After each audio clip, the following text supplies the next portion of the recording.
नमस्कार दोस्तों। कैसे हैं आप सब? बस इतना ही था यार। उस दिन मैं काफी थक चुका था, ना सिर्फ बॉडी से, दिमाग से भी। एक मूवी की शूटिंग पे गया हुआ था। रोल बहुत छोटा था, पर उस दिन काम बहुत ज्यादा पड़ा। फ्यूचर का प्रेशर और दिमाग में ये सवाल चल रहा था, क्या मैं सही रास्ते पे हूँ? जब हर किसी को ये लगता है कि मैंने जॉब छोड़ के एक बहुत बड़ी गलती कर दी। मैं मुंबई आ गया, एक्टिंग में ट्राई कर रहा हूँ, पर काम नहीं मिल रहा है।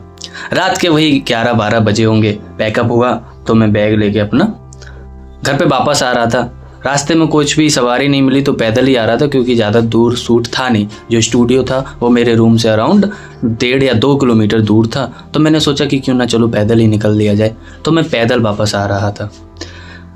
रोड के साइड में चल रहा था, गाड़ियाँ तेज थीं, शहर पूरा भाग रहा था और मैं बस चल रहा था। तभी मेरी नज़र फुटपाथ के कोने पर बैठे एक आदमी पर पड़ी। उनकी उम्र लगभग 50-55 साल की होगी। फटे हुए कपड़े, पास एक पुराना सा बैग रखा था और हाथ में चाय का आधा गिलास, मतलब जिसमें चाय ऑलमोस्ट ख़त्म हो चुकी थी। वो मुझे देख रहा था, जैसे कुछ कहना चाहता हो। मैं नॉर्मली ऐसे मोमेंट्स अवॉइड करता हूँ, पर पता नहीं क्यों उस दिन मैं रुक गया। मैं बोला, चाचा चाय पीनी है? उसने थोड़ा मुस्कुराते हुए कहा, बेटा मन तो रोज होता है, बस नसीब नहीं होती, आज थोड़ी सी मिली है। ये लाइन मेरे सीने में लग के रह गई। मैं उसके लिए एक चाय ले आया। दोनों चुपचाप पी रहे थे, मैं भी पी रहा था, वो भी पी रहे थे। फिर उसने मेरे से पूछा, तुम कहाँ से आ रहे थे बेटा? मैंने कहा, बस बगल में शूट चल रहा था, लेट पैकअप हुआ है तो वापस आ रहा था। पर आदत से मजबूर रहा नहीं गया और मैंने बोल दिया कि पता नहीं लाइफ में क्या चल रहा है। मेरी बात सुन के वो बूढ़ा आदमी हंस पड़ा और बोला, अच्छा है, जब आदमी कंफ्यूज होता है ना, तभी कुछ नया सीखने के लायक होता है। मैं थोड़ा सरप्राइज्ड हो गया। फिर उसने अपनी कहानी सुनाई। वो पहले एक फैक्ट्री में सुपरवाइजर था, अच्छी जॉब, फैमिली, इज्जत, पर एक गलत डिसीजन, एक गलत भरोसा और उसका सब कुछ चला गया। उसने कहा, सबसे ज्यादा दुख पैसे जाने का नहीं होता बेटा, दुख होता है कि जब आप अपनी नजर में गिर जाते हो। उस वक्त रोड का शोर बहुत धीमा लगने लगा मुझे। उसने मुझे देखा और बोला, तुम्हारे पास अभी टाइम है, इसलिए घबरा रहे हो। जिस दिन टाइम नहीं बचेगा ना, उस दिन घबराने का भी मौका नहीं मिलेगा। फिर जो समझ आएगा वो करते जाओगे और कोई कंफ्यूजन नहीं होगी। मैं चुप था, क्योंकि उसकी बातों ने मेरे अंदर के कई सारे सवालों को झकझोर दिया था। फिर उसने जो बात कही वो मुझे अभी तक याद है। वो कहता, मेहनत से थकना बुरी बात नहीं होती, पर उम्मीद से थक जाना ये आदमी को जिंदा लाश बना देता है। हम दोनों की चाय खत्म हो चुकी थी। मैंने उससे पूछा, आपको किसी चीज का अफसोस है क्या? जैसे एक बच्चा पूछता है कि क्या बोले जा रहे हो। बस वैसी ही उत्सुकता से मैंने भी ये सवाल पूछ लिया। उसने सीधा कहा, हाँ, ये सोचने का अफसोस कि लोग क्या कहेंगे। अगर ये छोड़ दिया होता ना, तो शायद मैं आज यहां नहीं होता। मैंने उसकी बात सुनी, 2 मिनट रुका, फिर मैं वहां से उठा और जाने लगा। उसने पीछे से सिर्फ इतना कहा, बेटा लेट होना गलत नहीं होता, बस रुक जाना गलत होता है। मैं घर पहुंचा, पर उस रात नींद नहीं आई। अगली सुबह जब उठा तो प्रॉब्लम्स तो वही थी, सिचुएशन भी वही थी, पर शायद मैं वो नहीं था। उस दिन मुझे शायद एक चीज समझ आ गई थी कि लाइफ का स्ट्रगल एक पनिशमेंट नहीं होता, वो एक सिग्नल होता है कि तुम अभी जिंदा हो। और वो कहते हैं ना कि अगर जिंदा हो तो जिंदा दिखना जरूरी है। पर ये बात समझ आने के बाद भी अभी भी मैं पूरी तरीके से अपने आप से या कई सारे सवालों के जवाब ढूंढ रहा था, पर शांत हो चुका था। अभी ज्यादा बोलने का मन नहीं करता। ऐसा लगता कि मैं खुद से बात करना छोड़ चुका हूं। लोग सामने होते थे, पर मुझे लगता था जैसे मैं इनविजिबल हूं। सुबह उठता, हर रोज दिन भर काम करता और रात को बस एक ही सवाल घूमता रहता, क्या करूं, कहां जाऊं, कैसे करूं, कहीं गलत तो नहीं। उस बूढ़े आदमी के समझाने के बाद भी दिमाग में ये कई सारे सवाल पता नहीं क्यों घूमते जा रहे थे। गलत इसलिए क्योंकि मेरी जिंदगी बाकी लोगों जैसी नहीं चल रही थी। किसी का कुछ हो रहा था, किसी का कुछ बन रहा था, दोस्त तरक्की कर रहे थे और मैं बस रुक सा गया था, मानो सब थम सा गया हो।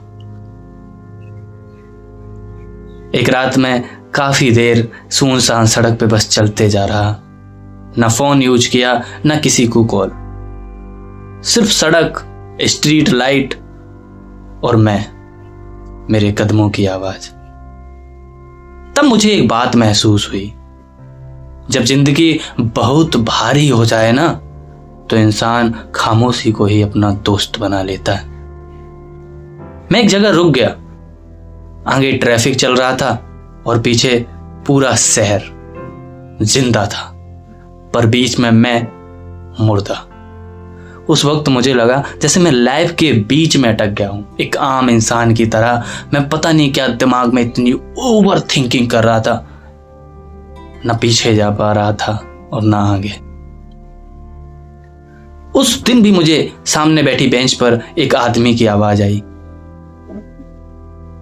अखबार लिए बैठा वो आदमी मेरे को बोलता, थक गए हो? और ये कोई बनावटी कहानी नहीं, अपनी जिंदगी की हकीकत सुना रहा हूं दोस्तों।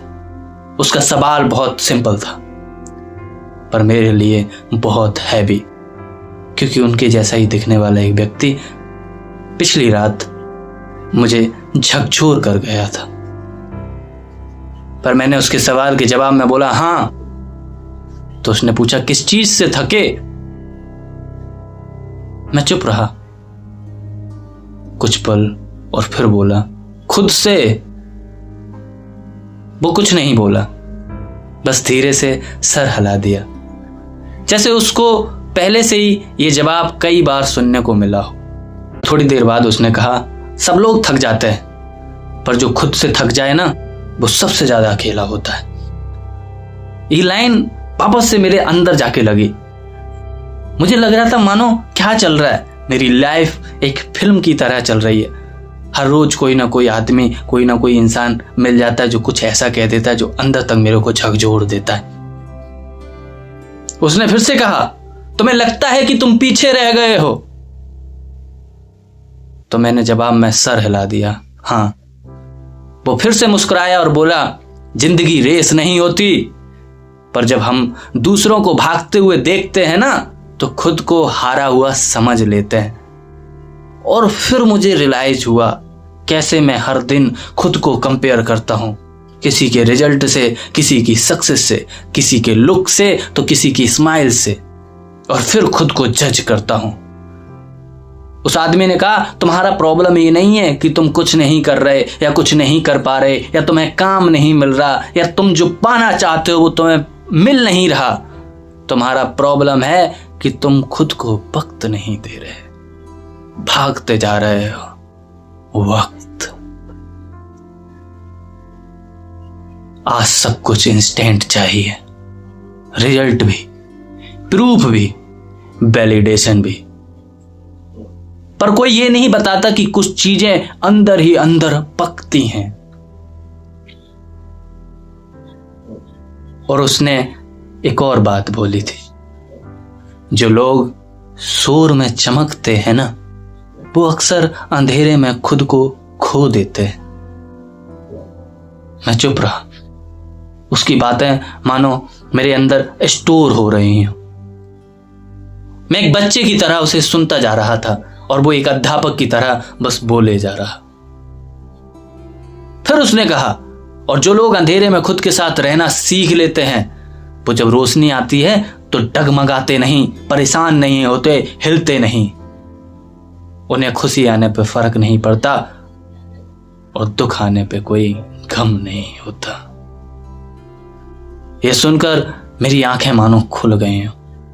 एक अजीब सा मोटिवेशन आ रहा था, समस्याएं अभी भी थीं, पर कुछ चीजें मानो दिमाग में ऐसा लग रहा था क्लियर हो रही हूं। उसने कहा, आज तुम्हारा कोई भी तुम्हें नहीं देख रहा, पर याद रखना ये वक्त तुम्हें बना रहा है। मैं उठा, ना जाने क्यों मुझे उसे थैंक यू कहने का मन किया। मैंने बोला थैंक्स। उसने बोला, थैंक यू की कोई बात नहीं बेटा, बस एक गलती कभी मत करना, खुद को मत छोड़ना। अगर खुद से थक गए तो ये दुनिया तुम्हें जीने नहीं देगी। मैं चुप रहा और वहां से चल दिया। घर आया, सब कुछ वही था, अभी भी समस्याएं, अभी भी दिमाग में सवाल, अभी भी काम की लालसा, पर शायद मेरे अंदर सब कुछ शांत हो गया था। उस दिन मुझे समझ आ गया कि हर फेज जो स्लो होता है वो बेकार नहीं होता। कुछ फेज हमें स्ट्रॉन्ग बनाने के लिए स्लो ऊपर से किए जाते हैं। ऊपर वाले ने उन्हें इसलिए स्लो बनाया ताकि मैं उनमें ढलते ढलते पक जाऊं, और जब एक बड़ी कामयाबी जो कि मेरा इंतजार कर रही है वो मौका दे तो मैं हाथ फैलाकर उसका स्वागत कर पाऊं। अभी भी मेरी लाइफ परफेक्ट नहीं है, पर सच कहूं दोस्तों तो अब मैं खुद से नहीं भागता, और शायद यही काफी है। यही मुझे खुशी देता है